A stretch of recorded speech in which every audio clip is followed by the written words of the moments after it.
एक केस में मतलब ऐसा लगता था कि कल ये सजा होगी। रात भर मुझे नींद नहीं आई कि साले उसको सजा हो जाएगी, क्या होगा। मतलब तब दिमाग में डिफेंस लॉयर का चल रहा था। मगर उसके बाद तो नहीं, गुनहगार को तो सजा होनी ही चाहिए, ये गुनहगार है, क्यों इसको छोड़ा जाए। वकालत जो है वो झूठ बोलने का पेशा है। Without research and without reading you cannot be a successful lawyer in your life. Supreme court ने भी बोला है कि प्रोसिक्यूटर का रोल कोर्ट को मदद करना है। प्रोसिक्यूटर का रोल सिर्फ और सिर्फ सजा दिलवाने का रोल नहीं है, सुप्रीम कोर्ट ने भी बोला है। प्राइवेट प्रैक्टिस करते हो तो उसमें fees sky is the limit है। हाजिर हो। नमस्कार, वकालत.com की पॉडकास्ट सीरीज हाजिर हो में आपका स्वागत है। आज पहली बार हम एक ऐसे वकील से मिलने जा रहे हैं जो सरकार के लिए काम करते हैं। अभी तक हमने जितने इंटरव्यूज किए इस सीरीज में, सारे के सारे जो वकील थे वो प्राइवेट प्रैक्टिस करते थे, लेकिन पहली बार हमारे साथ जो गुजरात की फाइनेंशियल कैपिटल कही जाती है सूरत, उसके लंबे समय तक लगभग 20 साल तक सरकार को डिफेंड करने वाले वकील से आज हम मिलने वाले हैं। उनका नाम है नयन सुखलवाला। सर, आपका स्वागत है हमारी पॉडकास्ट सीरीज में। सर, मैं सीधा ही सवालों पे आता हूं। सर, एक प्राइवेट प्रैक्टिस आपने 10 साल की और फिर 20 साल से आप, बहुत लंबा अनुभव है, 20 साल तक आपने, अभी भी आप सरकार को डिफेंड कर रहे हैं। क्या डिफरेंस होता है सर, एक प्राइवेट प्रैक्टिस में या सरकारी? दोनों सेक्टर अलग अलग सेक्टर है। हालांकि मैं 92 से 2000 तक, मतलब 8-9 साल तक मैंने प्राइवेट प्रैक्टिस की जी। और 2000 से आज तक, मतलब पिछले 26 साल से प्रोसिक्यूटर और गवर्नमेंट के जो केसेस है वो मैं हैंडल कर रहा हूँ। दोनों में फ़र्क इतना है, एक में आपको आरोपी को डिफेंड कर रहे हो, आरोपी को, मतलब प्राइवेट प्रैक्टिस में क्रिमिनल की प्रैक्टिस है तो एक्यूज को बचाने की कोशिश कर रहे हो। कोर्ट में ये दिखाने, मतलब कोर्ट को ये दिखाएंगे कि भाई प्रोसिक्यूशन ने ये केस हमारे विरुद्ध साबित नहीं किया, वो चीज़ें देखी जाती है। उनसे विपरीत प्रोसिक्यूटर में आपका रोल ये होना चाहिए कि आप कोर्ट को न्याय दिलवाने में मदद करते हो और साथ साथ आरोपी छूट न जाए, मतलब आरोपी को सजा भी करवा सकते हो। ये दोनों डिफरेंट एंगल है जी। तो दोनों एक उसमें कानूनन नॉलेज भी ज़रूरी है। दोनों अलग अलग एंगल से देखा जाता है और हमने दोनों साइड एंजॉय किया। सर, पैसे में तो बहुत फर्क पड़ जाता होगा। हाँ, प्राइवेट प्रैक्टिस करते हो तो उसमें fees sky is the limit है। कोई 10 लाख फीस करते हैं, कोई 20 लाख करते हैं, कोई 5 लाख करते हैं। Depend upon your knowledge if you are private practitioner. उसके विपरीत प्रोसिक्यूटर में आपको फिक्स फीस दी जाती है गवर्नमेंट की तरफ से जी। और स्पेशल पीपी हो, स्पेशल प्रोसिक्यूटर में भी अलग से फीस मिलती है जी। मगर पैसों से ज़्यादा मायना ये रखता है कि आपको आत्मसंतोष किस चीज़ में मिलता है। जी। At the end of day आपका ज़मीर ये बोले कि नहीं, मैंने आज अच्छा काम किया, तो वो कई सारे लाखों रुपये से अच्छा जॉब सेटिस्फेक्शन प्रोसिक्यूशन में है जी। क्योंकि आप किसी को न्याय दिलवाते हो और न्याय दिलवाना, मैं ये मानता हूँ कि सबसे पवित्र काम है। तो आपके पिताजी भी सर वकील थे जी। और आप क्या पहले से ही ऐसा सोच के रखा था वकील ही बनेंगे? मेरे पिताजी 1975 से उन्होंने प्रैक्टिस शुरू की और 22 में वो एक्सपायर हो गए। मेरे पिताजी भी क्रिमिनल साइड में अच्छे लॉयर थे, सिविल केसेस भी अच्छे थे। 84 में वो भी सरकारी वकील रह चुके, ऐसे एडिशनल सरकारी वकील। अच्छा। मगर उन्होंने रिज़ाइन कर दिया क्योंकि उनको नहीं जमा, वो प्राइवेट प्रैक्टिस करने लगे। वकालत पहले से मेरे दिमाग में नहीं था जी। हालांकि वकालत, मैं पहले इस प्रोफेशन को हेट करता था। जी। मैं बोला ये क्या है, स्कूल के टाइम से? स्कूल के टाइम से मेरे मगज में ऐसा था पहले कि वकालत जो है वो झूठ बोलने का पेशा है जी। फिर जैसे जैसे आगे बढ़े तो बोले कि नहीं, इसमें तो सच का भी आवाज है, तो ऐसा क्या हुआ? सच का भी आवाज है। ऐसे ऐसी इंप्रेशन कैसे बन गई थी? समझो पिताजी सरकारी वकील थे, कभी कभी घर में बातें करते थे तो उसमें लगा कि सरकारी वकील बनने में भी एक अच्छा जॉब सेटिस्फेक्शन मिल सकता है आपको। आप सच्चाई के पक्ष में रहते हो और किसी को न्याय दिलाने की मदद करते हो। तो फिर धीरे धीरे ये प्रोफेशन में फिर भी 89 तक मेरा कंफर्म नहीं था कि मैं इसमें जाऊंगा। तो स्कूलिंग आपने और कॉलेज किस में किया? मैं आगे बताऊं। जी। 89 में एक्सीडेंट, मैं वकील बना एक्सीडेंटली, ये प्रोफेशन में आ गया। किस लिए? 89 में एक हादसा हुआ, उसमें मेरी मदर एक्सपायर हो गई, पिताजी अकेले थे। तो मैं बोला कि अभी और प्रोफेशन का, मैं विदेश सेटल होना चाहता था। फिर देखा कि भाई पिताजी अकेले हैं, चलो इस प्रोफेशन में ही आ जाएं। तो एक अकस्मात हुआ घर में और अकस्मात की वजह से मैं वकालत में आया। आप स्कूल की बात कर रहे हो तो अभी जो मैं आपको और समाज को ऐसा दिखता होगा कि मैं बहुत सिंसियर और होगा स्कूल टाइम पे, मगर स्कूल में शायद मेरे जितना नोटोरियस कोई नहीं होगा। मैं स्कूलिंग में 3 स्कूल, 12वीं तक मेरे को 3 स्कूल बदलनी पड़ी।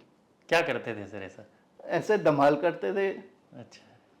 पिताजी को बुलाते थे, बोले ये बच्चा तो बहुत धमाल करता है। मैंने 1 से 8 जीवन भारती किया, 9 से 11 आईपी मिशन में पढ़ा और 12वीं में टीएनटीवी में पढ़ा। अच्छा। तो स्कूलिंग में मेरा 12वीं तक मुझे 3 स्कूल बदलनी पड़ी। अच्छा। फिर कॉलेज किस में किया?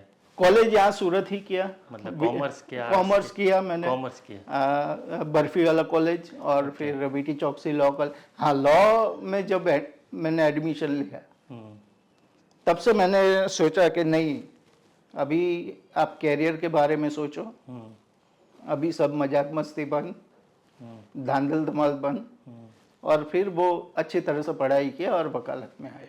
मतलब लॉ करने का कोई डिसीजन आपने ऐसे फादर के कहने पे ले लिया था या कॉन्शियसली लिया था? नहीं, कॉन्शियस। देखिए 89 में ये हादसा हुआ, फादर भी अकेले थे और फादर बोल नहीं सकते थे, मगर उनका चेहरे का जो हाव भाव है वो हम पढ़ सकते थे। तो फिर सोचा कि नहीं यही करना है काम। तो पहले क्या करना चाहते थे, लॉ नहीं करते तो? पहले तो 89 में मैं विदेश जाके वहां सेटल होने के लिए कुछ सोच रहा था, यूएस जाने के लिए सोच रहा था। मेरे पास मैं आपको बताऊं 10 या 11 दिसंबर 89 में मैं बॉम्बे था यूएस एम्बेसी में वीज़ा के लिए। वीज़ा हो गया। फिर 30-31 दिसंबर को मैं जाने वाला था फिर देखते हैं उधर सेटल होने का चांसेस।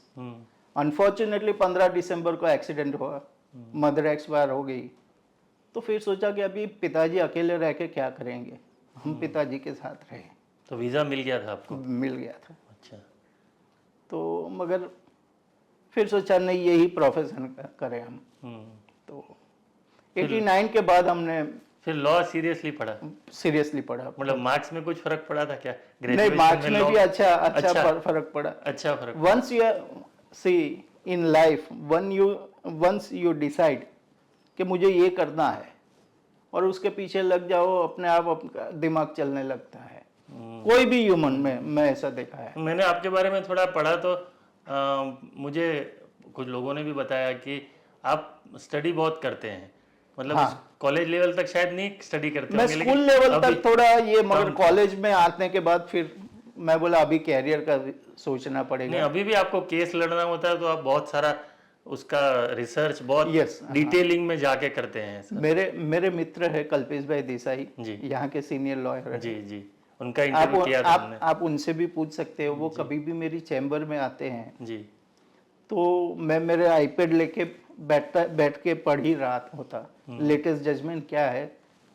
उधर मैंने फोलियो बनाया, दो टाइप के जजमेंट, डिफेंस को जो काम लगे वो जजमेंट और प्रोसिक्यूशन को काम लगे वो जजमेंट। मतलब फ्री टाइम में लाइव लॉ वगैरह अलग अलग जो वकालत है आपका .com ये पढ़ते रहते हैं। जी जी। और if you want to be a success lawyer, reading is must. जी जी। विदाउट रीडिंग आप कुछ नहीं कर सकते। नहीं कर सकते। केस को पढ़ना पड़ेगा, उसके साथ जो क्रिमिनल केसेस है उसमें डेफिनेशन उसके साथ फिट बैठती है या नहीं, पुलिस ने कहाँ गलती किया वो हमें देखनी पड़ेगी, वो ऑनेस्टली शुद्ध बुद्धि वाली गलती है या इंटेंशनली है वो भी देखनी पड़ती है। तो without research and without reading you cannot be a successful lawyer in your life. तो आपने जो लॉ पास का कॉलेज कर लिया, उसके बाद सनद ली होगी, फिर पहला केस कौन सा था और पहले केस के लिए भी आपने इतना स्टडी किया था या? मुझे अभी याद है, कोसंबा का केस था शायद। कोसंबा का केस जी, था, मर्डर केस था जी। और फर्स्ट बेल एप्लीकेशन था मेरा लाइफ में। तब दवे सर थे जस्टिस, अभी तो फिर तो वो जस्टिस भी हुए, AL दवे सर जी। तो मैं कोर्ट में गया, 10:30 पौने 11 को पहुंच गया। आगे वाली रो में सब सीनियर लॉयर्स बैठे थे तो मैं कांपने लगा। कितनी उम्र थी सर? 66 बॉर्न है, 92 प्रैक्टिस है, समझो 24-25 साल, ठीक है। मन में ये भय था कि ये सीनियर लॉयर के सामने मैं क्या बोल सकूंगा, मैं क्या आर्ग्यू करूंगा, और जो आर्ग्यू करूंगा शायद वो हंस के मेरी मजाक न उड़ा ले। तो मैं तो बाहर निकल गया, पिताजी के जूनियर को बोला कि तू एप्लीकेशन दे दे, आज तारीख ले लेते हैं, ये सब बैठे हैं। मगर क्यूरियोसिटी इतनी थी, वो एप्लीकेशन दिए, मैं कोर्ट के बाहर ही खड़ा रहा। जज साहब की नजर पड़ी, बोले ये तो बीमार है, तो वो तो सामने खड़ा है, वो तो सामने खड़ा है, क्यों ये? उन्होंने बुलाया, बोले क्या है? मैं बोला सर ऐसी ऐसी बात है, ये सीनियर लॉयर है, हम क्या बोले नहीं नहीं, सब जूनियर पहले ऐसे ही होते हैं, मगर आप लगन से करो। आर्ग्यू किया, हालांकि वो बेल एप्लीकेशन रिजेक्ट हो गई थी। 302 का बेल एप्लीकेशन था, कोई मंजूर भी, क्योंकि विटनेसेस थे, रिजेक्ट हुई। मगर साहब ने बोला कि कभी भी कॉन्फिडेंस मत गंवाना, कोई भी केस है, चाहे 100% एक्विटल का हो चाहे कन्विक्शन का हो, और वही आपको काम लगेगा। तो आफ्टर चार्जशीट हमने वापस उसमें बेल एप्लीकेशन दाखिल की, वो मंजूर भी हुई। तो होता है, मतलब वो उनको छुड़वा दिया था आपने? बेल पर छुड़वाया था। बेल पर छुड़वा दिया था। 5 लोग शायद ऐसा? 5 लोग थे, 5 लोग थे। 5 लोग थे। तो वो पहला था। उसके बाद 10 साल तक आपने, उसके बाद नारकोटिक्स का केस भी हमने चलाया जी, वो भी फ्री में चलाया था। मतलब अच्छा। कोई लॉयर नहीं था, बेचारा गरीब था, साहब की कोर्ट में बैठे थे, बोले कि ये, मुझे अभी भी याद है वो आरोपी का नाम कृष्ण बद्रनाथ तिवारी ऐसा कुछ नाम था। मैं और पिताजी के जूनियर जो पंच था, वेसु गांव में रहता था, ऐसा कुछ दिखाया था पेपर्स में। हम रात को देखने गए कि वो पंच वहां से यहाँ आने में कितना टाइम लगता है, ताकि हम ये सिद्ध कर सके कि जो उसका रेसिडेंस है वहां से यहाँ आने में इतना टाइम लगेगा, तो पंचनामा कैसे हुआ, मतलब हम शंका पैदा कर। थोड़ा सा समझा ये क्या था वो या अपना 24 कैरेट्स अपना पार्ले पॉइंट सर्कल के ऊपर, प्रोसिक्यूशन का केस ऐसा था कि पार्ले पॉइंट सर्कल के ऊपर वो पोटला में गांजा लेके जा रहा था, पुलिस ने अटकाया और केस कर दिया, और हमने पंचों को बुलाया। पंच ने ऐसा बोला कि उस दिन हम रात को फ्लाइंग रानी में किसी को लेने के लिए जा रहे थे और पुलिस ने अटकाया और हमें पंचनामा में साइन करवाया, और ये इतनी इतनी चीजें पर बरामद हुई। तो डिफेंस का ये कर्तव्य बनता है कि वो शंका पैदा करे उसके अंदर। तो हम देखने गए कि ये वेसु गांव में रहता है, तो वेसु गांव में से पिपलो ये पार्ले पॉइंट सर्कल आने में कितना टाइम लगता है। उस टाइम पर फ्लाइंग रानी का टाइम क्या होता है। फिर वो वहां रुका तो फ्लाइंग रानी में जो जिसको लेने जाने वाला था रात को, उसको लेने कौन गया। तो वो रिहर्सल के लिए, मतलब मेरे नॉलेज के लिए, मैं और पिताजी के जूनियर रात को हम वेसु गांव गए थे। तब तो वेसु बहुत एकदम गांव जैसा ही था। वेसु सूरत का एक पॉश अभी पॉश एरिया है, मगर उस टाइम पर आई वाज टॉकिंग 93-94 का बात है।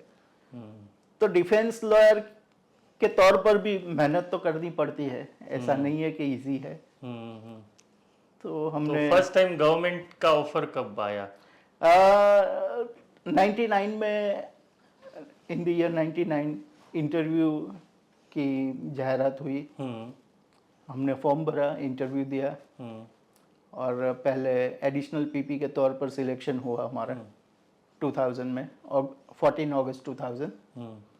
और उसके बाद 2007 में 10 अक्टूबर 2007 उसी दिन हमारा चयन मेन पीपी में हुआ। मगर अनफॉर्चुनेटली वही दिन इलेक्शन घोषित किया गया था, तो हमारा जो ऑर्डर है वो अबेयंस में रहा। फिर नई सरकार का गठन हुआ 2008 में। हमारे ऑनरेबल मिनिस्टर अपना अमित भाई शाह, वो लॉ मिनिस्टर के तौर पर हुए। तो उन्होंने जो अपॉइंटमेंट थी वो कंटिन्यू रखी और आज तक। तो ये कॉन्शियस डिसीजन था आपका कि सरकार में जाना है? बिल्कुल। या ऐसा था कि फादर एस्टेब्लिश लॉयर थे, पैसे का कोई टेंशन नहीं है, सरकार में जाके न्याय दिलाते हैं, ऐसा नहीं था कुछ? नहीं, देखो पैसे की ऐसी कोई कमी नहीं है। अच्छा है, पिताजी का है, हमारा है, पैसे का कोई कमी नहीं है। नहीं, मैं उस टाइम की बात कर रहा हूं। अच्छा 2000 उस टाइम पे। हाँ, इसमें एक चीज थी कि हम किसी को न्याय दिला सके, वो सबसे बड़ी अहमियत रखते हैं। और दूसरी चीज ये है कि प्रोसिक्यूशन को जितना आप मजबूत करोगे उतना सोसाइटी के लिए भी अच्छा है। अगर गुनहगार छूट जाता है और उसमें प्रोसिक्यूटर का दोष होता है, मतलब थोड़ी सी भी लापरवाही है, तो सोसाइटी को कितना बड़ा नुकसान जाएगा, वो सोचिए आप। तो उसी समय से देखा था कि हमारा लॉयर का जो पेशा है, प्रोफेशन है, वो सिर्फ पैसा कमाना या फीस का वहां तक लिमिटेड नहीं है। लॉयर के ऊपर भी इनडायरेक्ट रिस्पॉन्सिबिलिटी है कि सोसाइटी की भी सेवा करे। सोसाइटी का इंटरेस्ट भी लॉयर को देखना चाहिए। बिकॉज लॉयर जो वकालत जो है वो एक नोबल प्रोफेशन है, और नोबल प्रोफेशन इसीलिए कहा गया है कि लॉयर्स जो है वो सोसाइटी का भी ध्यान रखते हैं। तो तब सोचा कि नहीं, हम प्रोसिक्यूटर होके क्यों ना ये काम करें। लेकिन आपने बहुत हाई प्रोफाइल केसेस हैंडल किए, मीडिया में भी बहुत चले ऐसे केसेस। तो फिर कभी ऐसा नहीं हुआ कि अब छोड़ के अपना प्राइवेट प्रैक्टिस, इतना नाम हो गया, अब प्राइवेट प्रैक्टिस ही कर लो, अभी सरकारी में क्या करना? देखो चीज ऐसी है, एक तरफ नाम है, दूसरी तरफ पैसा है। आप कितना भी पैसा कमा लोगे, खाओगे तो 2 रोटी 3 रोटी, ठीक है। मेरे पिताजी एक बात कहा करते थे कि if you are reputed person in the society, ठीक है आपके पास पैसा कम है, कोई दूसरा बुटलेगर है वो आपसे ज्यादा पैसा कमा लेगा, कोई दूसरा 2 नंबरी धंधा वाला है वो ज्यादा पैसा कमा लेगा, कोई आपके प्रोफेशन वाला अच्छा आदमी भी ज्यादा पैसा कमा लेगा, मगर जब आप कोई फंक्शन में जाओगे कहाँ, तो आपके लिए एक अलग से सीट आगे होगी। वो इसीलिए होगी कि आप समाज के लिए सोचते हो। जी, ठीक है। तो पैसा हर चीज में मायना नहीं रखता है। जी जी। तो ये गवर्नमेंट में आने के बाद, मतलब ये सरकार के लिए, उसके बाद जो फर्स्ट केस था, या बहुत हाई प्रोफाइल केसेस बहुत सारे हैं, मैं आपसे पूछूं, आप कोई एक्सप्लेन कीजिए कोई जो आपको मुझे याद एक पता है, क्योंकि मैंने पहले 9-10 साल आरोपी के लिए वकालत की। पहले सोचते थे कि हम आरोपी को कैसे छुड़ाएं, ये सब वगैरह वगैरह। तो नया नया एडिशनल पीपी बना था और उसके बाद मुझे पहला मेरा जो अपॉइंटमेंट हुआ था शेख साहब करके कोर्ट में था। एक केस में मतलब ऐसा लगता था कि कल ये सजा होगी। रात भर मुझे नींद नहीं आई कि साला उसको सजा हो जाएगी, क्या होगा। मतलब तब दिमाग में डिफेंस लॉयर का चल रहा था। मगर उसके बाद तो नहीं, गुनहगार को तो सजा होनी ही चाहिए, ये गुनहगार है, क्यों इसको छोड़ा जाए। फिर चलता रहा। तो वो एक जो गाड़ी का केस था वो उस टाइम पे बहुत चला था। एक रेप केस था उस टाइम पे, आई थिंक इट वाज 2009 और 10। हाँ, उसमें एक चलती गाड़ी में एक स्टूडेंट थी, लेडी, वो ट्यूशन से आ रही थी। 3 लड़कों ने उसको किडनैप किया, गाड़ी में रेप किया, वीडियो निकाला वगैरह वगैरह। और तीनों में से 2 जो है पुलिस के लड़के थे वगैरह। वो भी मतलब टफ केस भी था। बहुत मीडिया में बहुत मीडिया का भाई, पूरी सूरत सिटी कि ये आज थी कि नहीं, इसमें न्याय मिलना चाहिए, जो कसूरवार रैलियां निकल रही थी। रैलियां निकली थी उस इवन शायद पुलिस कमिश्नर की भी ट्रांसफर हो गई थी। पुलिस कमिश्नर की ट्रांसफर हो गई थी। तब ये हमारे अमित भाई शाह साहब जो मिनिस्टर थे वो आ गए थे, आए थे। वो भी रात को यहाँ रुके थे, मीडिया कॉन्फ्रेंस। इवन सीएम भी आए थे शायद, सीएम साहब भी आए थे, नरेंद्र भाई भी आए थे जी। फिर उसमें पूरा केस के लिए एसआईटी का गठन भी किया था। पुलिस ने अच्छी इन्वेस्टिगेशन की और वो केस चलाया। उसमें आजीवन कैद की सजा हुई और 1 लाख रुपया दंड हुआ। और वो मेरे ख्याल से सुप्रीम कोर्ट तक वो सजा कंफर्म रही थी मेरे ख्याल से जी। तो वो भी एक, क्योंकि तब मैं नया सरकारी वकील, मेन सरकारी वकील हुआ था। इतना बड़ा केस, रात को मुझे पता है मैंने 12, साढ़े 12, 1 बजे मैं पढ़ने बैठा था। तो विजय राठौड़ वो एक one of the investigating officer था।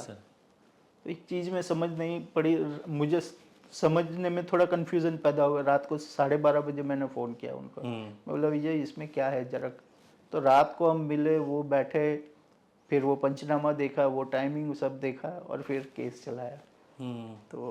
तो ये ऐसा कुछ प्रेशर फील होता है जब बहुत मीडिया में चल जाता है कोई केस और फिर आपको आर्ग्यू करना होता है, उस टाइम पे कोई दिमाग में ऐसा कुछ प्रेशर फील होता है क्या?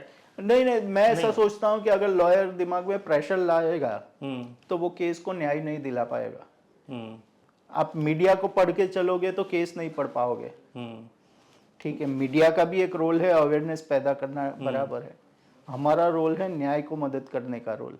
और न्याय का मदद तब कर सकते हैं कि आप इन्वेस्टिगेशन ऑफिसर का जो पेपर्स है वो पढ़ो। अगर आप प्रेशर में आ गए तो न्याय दिलाने में थोड़ा ये हो जाएगा। तो ऐसा कोई प्रेशर नहीं है। हाँ ठीक है, कभी कभार एक हमारे तक्षशिला वाला एक मैटर था। तक्षशिला का बताऊं मैं, एक आग लग गई थी एक बिल्डिंग में सूरत में, जो डायमंड एरिया है वहाँ पे, और वो क्लासेस था और बच्चे सब ऊपर से कूदे थे, शायद आपने वीडियो देखे होंगे। उस केस के भी जो वकील सर थे और उसके बारे में बता रहे हैं तक्षशिला केस में। जी।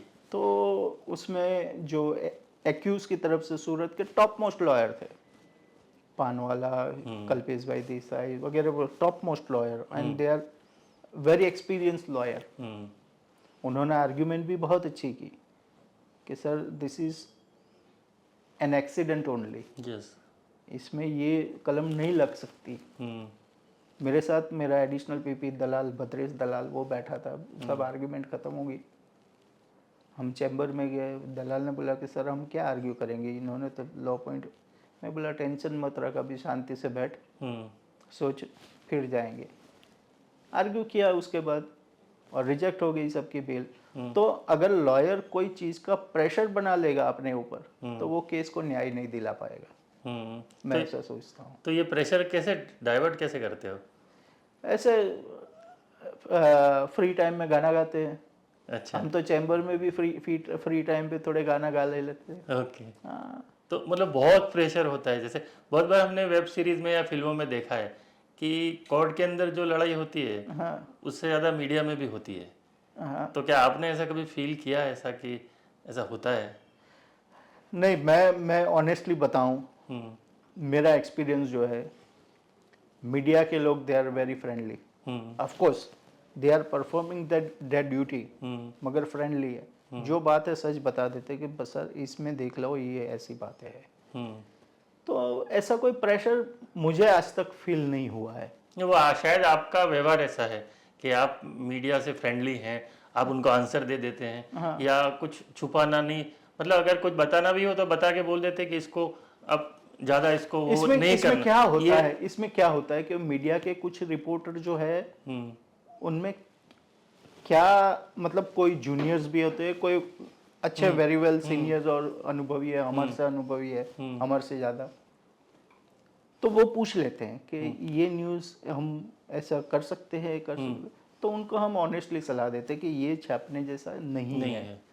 तो ये प्रेशर तभी रिलीज होगा। देखिए, कोई बात का प्रेशर कब होता है, जब कम्युनिकेशन गैप हो, नंबर 1, नंबर 2 मिसअंडरस्टैंडिंग है, और नंबर 3 आप डर गए किसी बात से, तो ये प्रेशर खड़ा होने के, या चौथा आपने कुछ गलत काम किया है। ये 4 चीजें अगर आप में आ गई तो प्रेशर आएगा।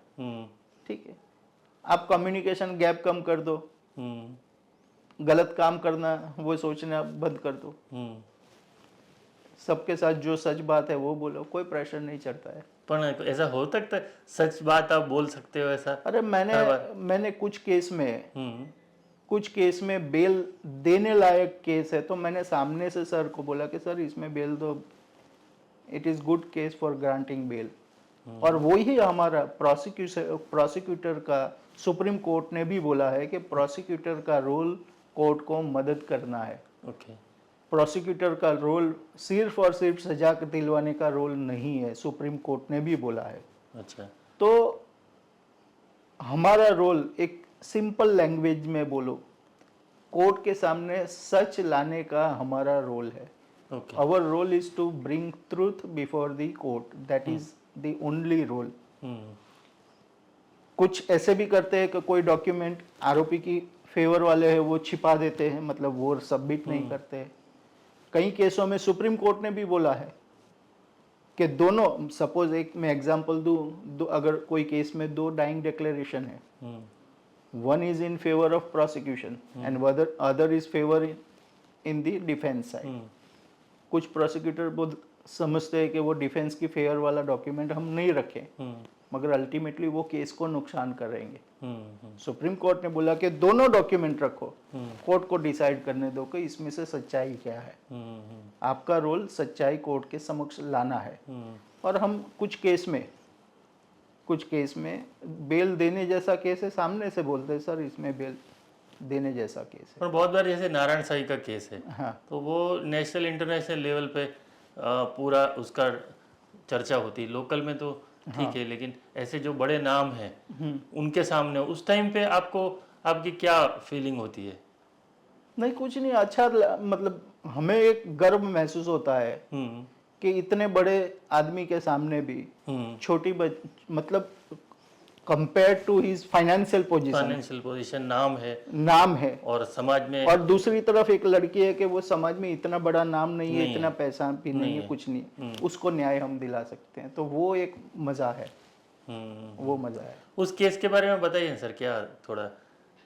आई थिंक वो अभी चल रहा है, अभी अपील उसकी पेंडिंग है। ओके। तो सब जुडिस है, तो मैं इतना नहीं बता पाऊंगा, मगर वो केस में इतना थोड़ा बताऊंगा, जब when he was produce Narayan Sai, Surat court में रात को 12 साढ़े 12 बजे तक हमने दलील की थी, रात को रिमांड के लिए। और उसका जो विटनेस का जो स्टेटमेंट अंडर सेक्शन 164 वो भी यहाँ सूरत में रिकॉर्ड हुआ था वगैरह। तो उस टाइम पर रात को 12 साढ़े 12 बजे तक कोर्ट चली थी, हमारा आर्ग्यूमेंट हुआ था, और जज साहब ने रात को 1:30 बजे जजमेंट दिया था उसमें। इतना लंबा चला था। उनको मेरे ख्याल से 8-9 बजे प्रोड्यूस किया था कोर्ट में। तो एक सर चैलेंज जैसा होता है क्या कि जैसे वकील हैं अलग अलग, तो कोई क्राइम का प्रैक्टिस कर रहा है, कोई सिविल का कर रहा है कोई, अब आपके पास तो बहुत वैरायटी आती है, तो उसमें कोई चैलेंज आता है क्या?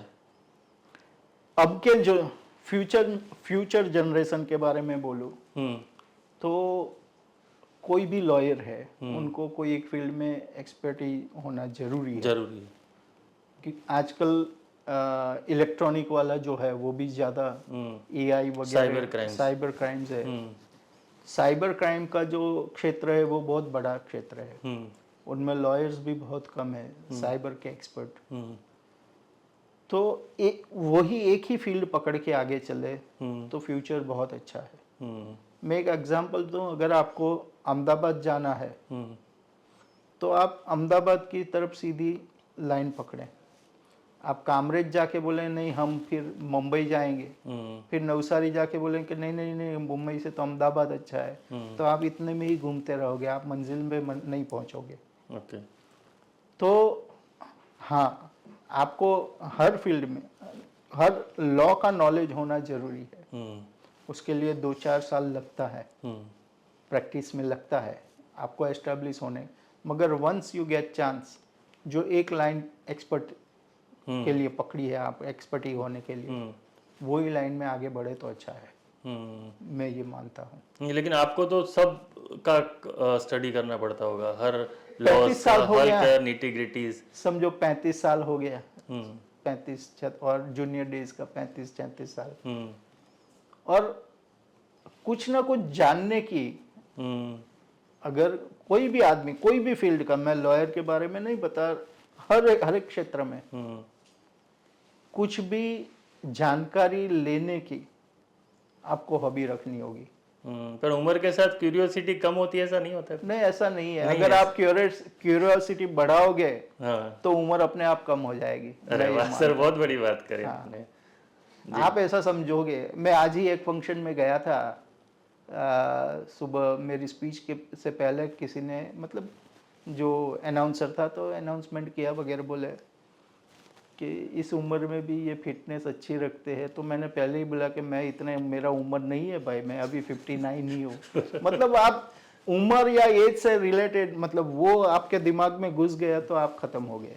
नहीं, जनरली ऐसा बोलते हैं कि एक एज आती है, मान लो जैसे IAS IPS ऑफिसर्स जिनको ट्रेन करते हैं, वो उनके बाद उनको 27-28 साल के कुछ एज है शायद, उसके बाद उनको नहीं लेते। तो गवर्नमेंट भी ऐसा मानती है कि इसके बाद में आदमी एक सेटल हो जाए तो उसको इतना, वो यूँ मानता है कि मुझे सब पता है, अब ज़्यादा इसमें कुछ इतना क्यूरियस कम होता है लेकिन इतने क्यूरियोसिटी नहीं होता है।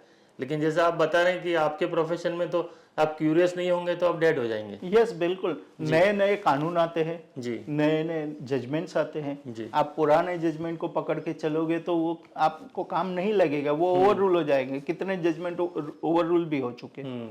आप पुराने जजमेंट दिखाएंगे तो जज साहब बोलेंगे कि भाई ओवर रूल जजमेंट दिखा रहे हैं। Not only that, overrule judgement side करो तो भी आपके सामने मतलब कंटेम्प्ट ऑफ कोर्ट हो सकता है, ये भी प्रोविजन है। तो हर लॉयर को, अगर लॉयर है तो हर लॉयर को हर रोज कुछ ना कुछ पढ़ना चाहिए, चाहे 2 पेज 3 पेज, फिर भी पढ़ना चाहिए। हर रोज नया क्या जजमेंट आया वो पढ़ना चाहिए। कोई दूसरा फील्ड में है, सपोज कोई कपड़े बिजनेस है तो नया नया फैशन क्या चल रहा है, करना तो पड़ता है। कोई इलेक्ट्रॉनिक वाला है तो इलेक्ट्रॉनिक में क्या नया चीज आया। एक जगह पकड़ गए, हमारे में कहावत है कि बंधाई ते गंधाई, मतलब पानी अगर एक जगह पर इकट्ठा हो गया तो फिर बास मारने लगेगा।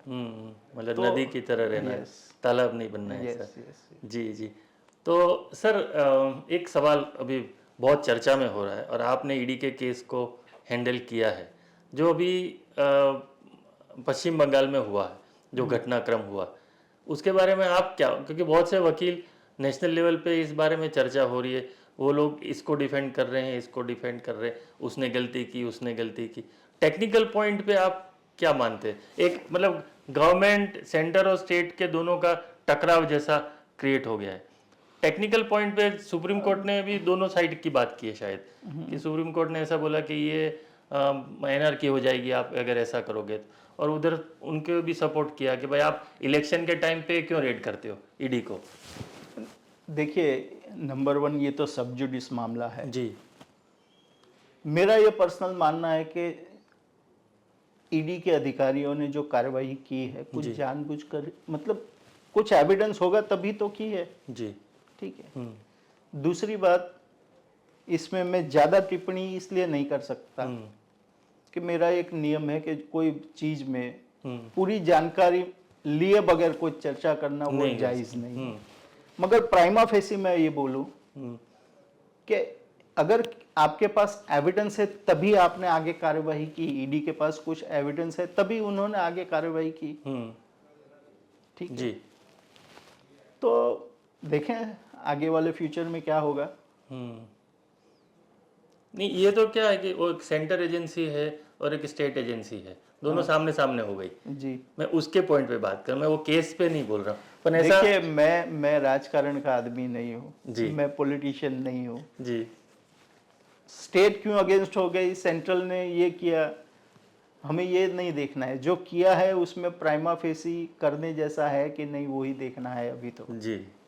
इसीलिए मैं बोला कि ईडी के पास कुछ होगा एविडेंस, कुछ मटेरियल होगा तभी तो उन्होंने आगे कार्रवाई की होगी। जी। जी। विदाउट एविडेंस तो क्या करते। पर वकील लोग तो सर बहुत से पॉलिटिक्स में जाते हैं, आपको कभी मौका मिलेगा तो देखते हैं फ्यूचर में क्या होगा। आपका कोई प्लान है या सोचा है ऐसा कुछ? अभी तो देखें फ्यूचर में। जी। क्योंकि गवर्नमेंट के साथ आपने इतना लंबा काम किया है, आप उसके उनके काम की फंक्शनिंग जानते हैं। हाँ, जो देखिए जाने में कोई हर्ज भी नहीं है। जी सही, मतलब अच्छे लोग जाएंगे तो अच्छी बात है। हाँ, फ्यूचर में अगर चांस मिला तो हम अवश्य जाएंगे उसमें। क्योंकि आपका जो जो अभी हमारी बात हुई, जो आपने जो पॉइंट्स कहे कि भाई जो ये लॉ की प्रैक्टिस कर रहा हूँ वो न्याय दिलाने के लिए कर रहा हूँ, second money is secondary for me. तो इस तरह के थिंकिंग वाले लोग बहुत मतलब ज़्यादा नहीं होते हैं।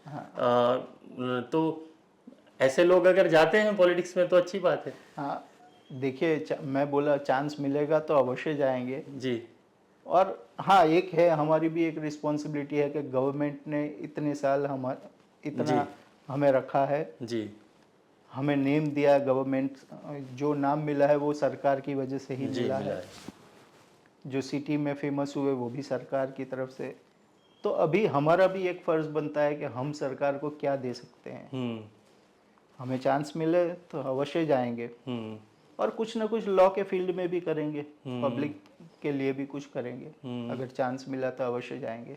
और सर अभी जो आपने बताया फ्री टाइम में या स्ट्रेस को बस्ट करने के लिए कितना टाइम मिलता है आपको? देखिए मैं संडे मेरा और मेरा फैमिली के लिए time, Sunday no work. Sunday बस घूमने चले जाते हैं, गाने मतलब घर पे बैठ के गाना गाते हैं कुछ ना कुछ। मैंने आज तक 350 से ज्यादा गाने गाए हैं। हाँ, गाए हैं। मतलब आप मतलब स्टेज पे भी गाते हैं? ना स्टेज पर नहीं, मैं पर्सनल हॉबी के लिए बस। मतलब रिकॉर्ड भी करते हैं? हाँ, रिकॉर्ड भी करते हैं कभी। अच्छा, तो आप चैनल वैनल नहीं चला रहे? चैनल नहीं, ये देखिए चैनल क्या करते हैं लोग पैसा कमाने के लिए। मुझे पैसा नहीं कमाना है, पैसे नहीं, मतलब ऐसे मुझे लाइफ एंजॉय लोग सुने, हम लोग जैसे भी सुन सके आपको कि आप कौन सा गाना गा रहे हो। अरे कभी अभी परसों 2 दिन पहले ही वैसे ही कोर्ट से गया 2-3 दिन पहले। जल्दी काम खत्म हो गया, बैठा था, मैं बोला क्या करें। और घर पे जाके मैं बोला चलो गाना गा ले। तो मैं आपको सुनाऊं थोड़ा। जी।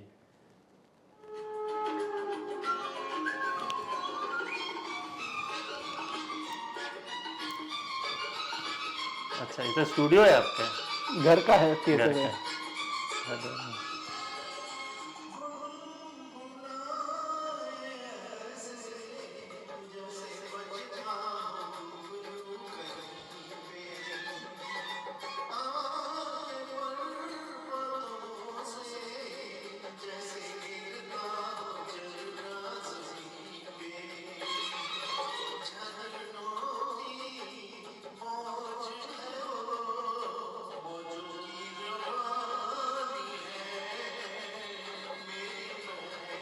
उस दिन कोर्ट से गया, कोर्ट सुर में है एकदम। हाँ, एकदम सुर में है। यस। कोर्ट से कोर्ट से गया, कोर्ट निकाला, मैं बोला चलो बैठ के गाना गाते हैं, गाना गाया। तो ये आपका एक शौक है जो बरसों से? अरे क्रिकेट भी खेलते हैं हम। क्रिकेट भी खेलते हैं? बिल्कुल खेलते हैं। अच्छा, तो संडे को? देखिए, हमने अभी पीछे 3-4 बार पुलिस कमिश्नर 11 के साथ हम मैच खेले। मैं तीनों बार नॉट आउट रहा, एक बार तो 98 का पार्टनरशिप भी किया। अच्छा। और जिताया टीम को। क्रिकेट भी खेलता हूँ। अच्छा। हाँ। और कहीं घूमने फिरने का? घूमना पूरा वर्ल्ड घूम लिया मैंने। अच्छा। ऑस्ट्रेलिया, न्यूजीलैंड, ये सब। और आपके अब नेक्स्ट जनरेशन क्या कर रही है या क्या करने वाली? मेरी बच्ची 11th में है। मेरे शादी मैं जो बोला 89 में एक्सीडेंट हुआ, उसमें मेरी वाइफ को भी डैमेज हुआ था। और ड्यू टू दैट रीज़न मुझे 20 साल के बाद पहली बच्ची आई। और वो अभी 11th में पढ़ती है। अच्छा, तो उसको आप वकालत में डालेंगे ऐसा? नहीं, वो बच्चे को जो करना है वो करे। उसके अभी later enjoy okay her childhood, जी, जो बचपना है वो एंजॉय करने दो, फिर सोचा मेजर होगी जो करना है करेगा। जी। और सर एक लास्ट सवाल ये मैं कहना चाहता हूँ कि एक तो ये जो नई टेक्नोलॉजी आ रही है जी, वो आपको हेल्प कर रही है या कंफ्यूज कर रही है? जैसे एआई है या प्लेटफॉर्म्स हैं जैसे वकालत.com के, वो उसके बारे में क्या आपका विचार है? नहीं, देखिए, ये हर लॉयर को अपने लॉ फील्ड में टेक्नोलॉजी का उपयोग करना ही चाहिए। ओके, ठीक है। क्यों करना चाहिए? क्योंकि अभी लॉयर्स के पास काम ज़्यादा है। ज़्यादा काम होने की वजह से कुछ लॉयर को रीडिंग टाइम कम हो जाता है। आपके पास टेक्नोलॉजी है, वकालत है, ये वगैरह, वकालत.com वगैरह, अदर जो लॉ के साथ फील्ड है। हाँ, ठीक है, लॉ सीखो है, ये सब है। उसमें आपको कुछ जजमेंट तुरंत ढूंढना है, आप कुछ डाल दो, तुरंत ही मिल जाएगा। आपने कहा आईपैड पे आप पढ़ते हैं, yes. यानी आप पहले से टेक्नोलॉजी में यूज तो कर ही रहे हैं। टेक्नोलॉजी का यूज करना ही चाहिए। ओके। तो एक तो टाइम सेविंग हो गया, दूसरा लेटेस्ट लॉ से आप अवेयर हो गए, तीसरा आप केस को अच्छी तरह से पेश कर सकोगे।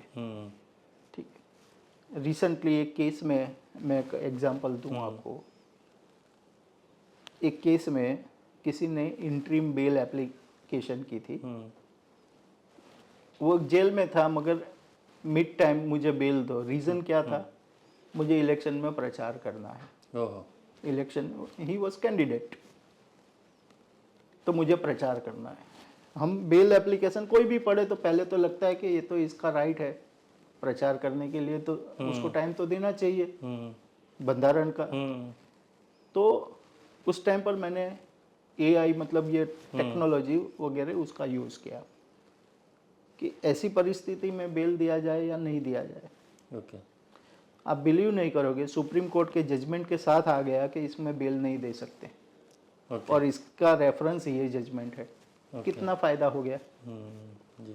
तो वकीलों को मैं तो ये सलाह देता हूँ कि जितना आप टेक्नोलॉजी का यूज़ करो, एआई का यूज़ करो। आप एआई में देखो, तुरंत बोलते बेल एप्लीकेशन। हाँ, साथ साथ जो एआई में माहिती जिसने फीड की वो भी शायद लॉ से बराबर एक्वेंटेड ही होंगे, मुझे ऐसा लगता है। नहीं तो लास्ट में तो वो बोलते हैं कि ये हमारी सलाह है, मगर एक्सपर्ट के सलाह आप ले लीजिए। नहीं तो वेरीफाइड सोर्स से आप सोर्स भी चेक कर सकते हैं। अब तो ये है जी। तो वकीलों को भी मैं तो ये सलाह देता हूँ कि जितना टेक्नोलॉजी का यूज़ करोगे उतना आपको फ़ायदा है। ठीक। तो बहुत लंबी बातचीत हुई। हम नेक्स्ट टाइम भी फिर कभी और बहुत सारी बातें, इनके केसेस मैंने बहुत से ढूंढे थे लेकिन उन पे बात करने का शायद टाइम नहीं मिला सर। फिर कभी वापस आपसे मिलेंगे सर। और हमारी आपको शुभकामनाएं कि अगर आप पॉलिटिक्स में जाते हैं तो लॉ मिनिस्टर बने। देखिए अभी वो तो क्या। धन्यवाद सर।